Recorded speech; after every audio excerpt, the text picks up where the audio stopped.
Good morning 11th class.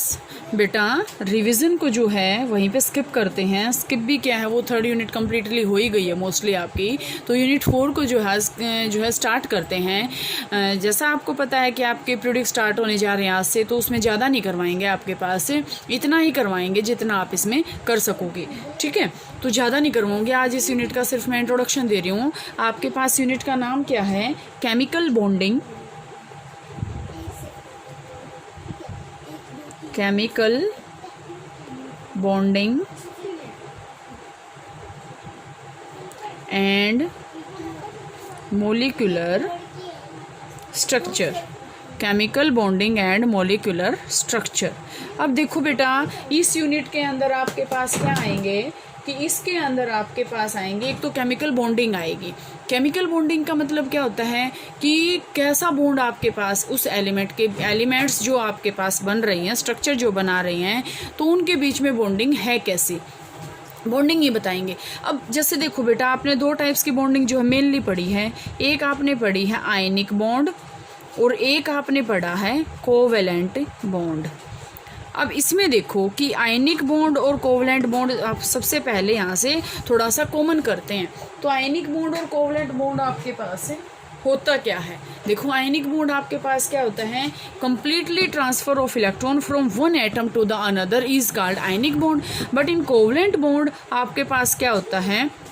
10th class में आपको मैंने पढ़ाया था, वो क्या होती है? Mutual sharing of electron. कि इलेक्ट्रॉन की जो है म्यूचुअल शेयरिंग होती है इसके अंदर। ठीक है, म्यूचुअल शेयरिंग के अंदर आपके पास क्या आएगा कि म्यूचुअल शेयरिंग में आपके पास वो बॉन्ड जो बनेगा वो बनेगा कोवेलेंट बॉन्ड। सबसे बेस्ट एग्जांपल आपके पास इसमें किस चीज़ का होता है? जैसे मैं आपके पास मीथेन का एग्जांपल देती हूँ। ठीक है, कार्बन जो है यहाँ से चारों तरफ से हाइड्रोजन से घिरा हुआ है। अब आपके पास माइंड में ये बात आती है कि ये जो कोवेलेंट बॉन्ड बनता है ये किसके ऊपर डिपेंड है?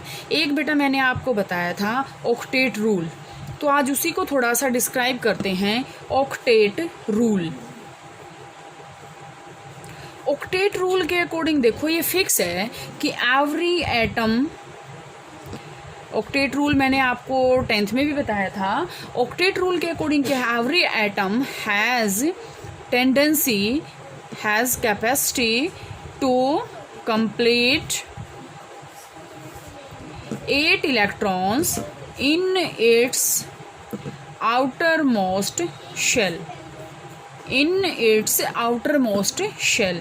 कि आपके पास इसमें क्या बताया था कि कोई भी एलिमेंट है, कोई भी एटम है, वो क्या करेगा? कोई भी एटम अपने आउटर मोस्ट शेल के अंदर 8 इलेक्ट्रॉन कंप्लीट करने की अगर टेंडेंसी रखता है तो वो क्या कर रहा है? ऑक्टेट रूल को फॉलो कर रहा है। ठीक है, अब मैं जैसे इसके अकॉर्डिंग जैसे कुछ एक एग्जांपल बताती हूँ आपके पास कि ऑक्टेट रूल को वो कंप्लीट कर रहा है या नहीं कर रहा है। अब जैसे मैंने एग्जांपल दे दिया आपके पास N2 में आपको पता है 10th क्लास में आपने किया था कि N2 के बीच में N ट्रिपल बॉन्ड N होता है। N की जो इलेक्ट्रॉनिक कॉन्फ़िगरेशन होती है वो होती है 2 5। अब देखो, ये ऑक्टेट कंप्लीट कब करेगा? जब ये +3 इलेक्ट्रॉन करेगा 8 हो जाएगा। अब अगर हम इलेक्ट्रॉन डॉट स्ट्रक्चर देखें नाइट्रोजन का, 2 1 2 3, यहाँ पे 2 और यहाँ पे 1 2 3, तो ये क्या करेगा? 5 + 3 5 + 3, तो ये इलेक्ट्रॉन इसने क्या कर लिए? कंप्लीट कर लिए। और ये इलेक्ट्रॉन इसने क्या कर लिए? कंप्लीट कर लिए। यहाँ पे आपके पास क्या बॉन्ड बन गया? N triple bond N। Clear है? इसके बाद मैं अगर इसी में एग्जांपल और लूँ बेटा, ये तो ट्रिपल बॉन्ड का था, लेकिन अगर मैं इसमें एग्जांपल लेती हूँ आपके पास O2 का, O2 ले लिया मैंने। O2 have electronic configuration 2 6, every atom 2 6। यहाँ से क्या आएगा? 2 4 6 2 4 6, ये आ गया। अब देखो कितना चाहिए? +2 चाहिए, 8 इलेक्ट्रॉन हो जाएंगे। ये ऑक्सीजन क्या करेगा? इस इलेक्ट्रॉन को ले लेगा, और ये ऑक्सीजन क्या करेगा? इस इलेक्ट्रॉन को ले लेगा, और ऑक्सीजन के बीच में क्या बन जाएगा? डबल बॉन्ड बन गया। तो ये क्या होता है बेटा? Octet rule. अब मैं आपके पास बताती हूँ कि इसकी जो है, आप इस चैप्टर में जो है ऑक्टेट रूल नहीं पढ़ेंगे, हम इस चैप्टर के अंदर हम पढ़ेंगे लेविस डॉट स्ट्रक्चर।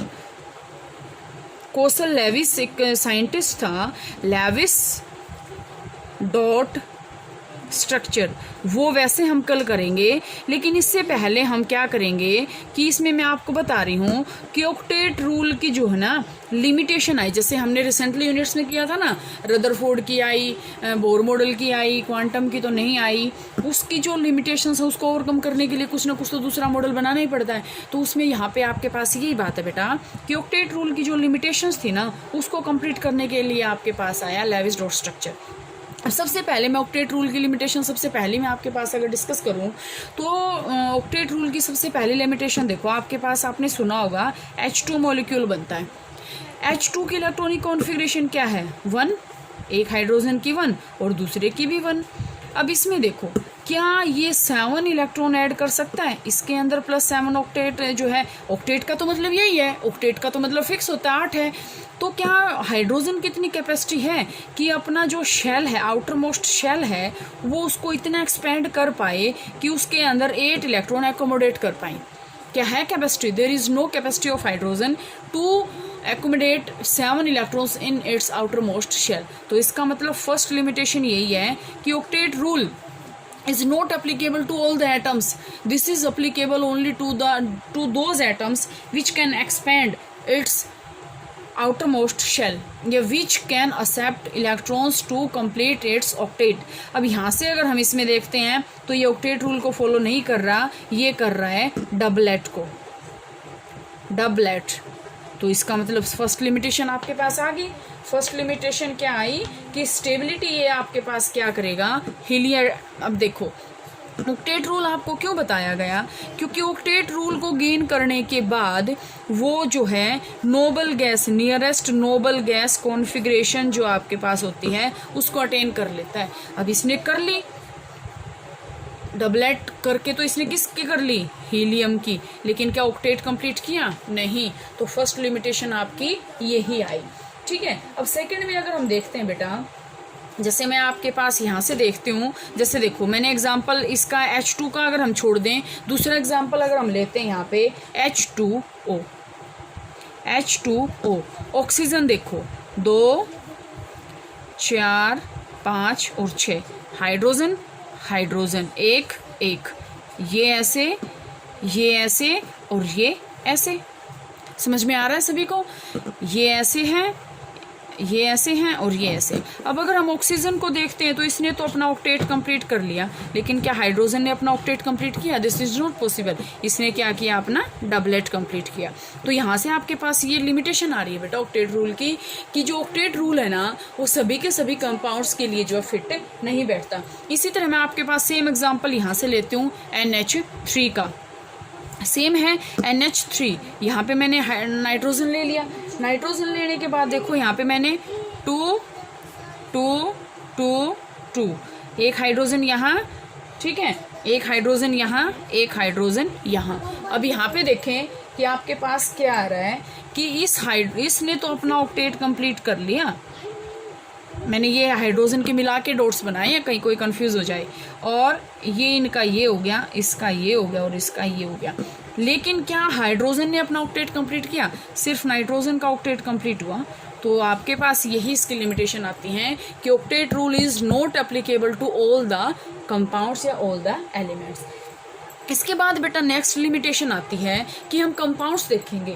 कंपाउंड्स हमने देख लिया, जो आपके पास आता है ग्रुप 1 2 और 13 ग्रुप, 1 2 एंड 13 ग्रुप। यहाँ से देखो बेटा ये कंपाउंड जो है कोवलेंट कंपाउंड नहीं बनाते।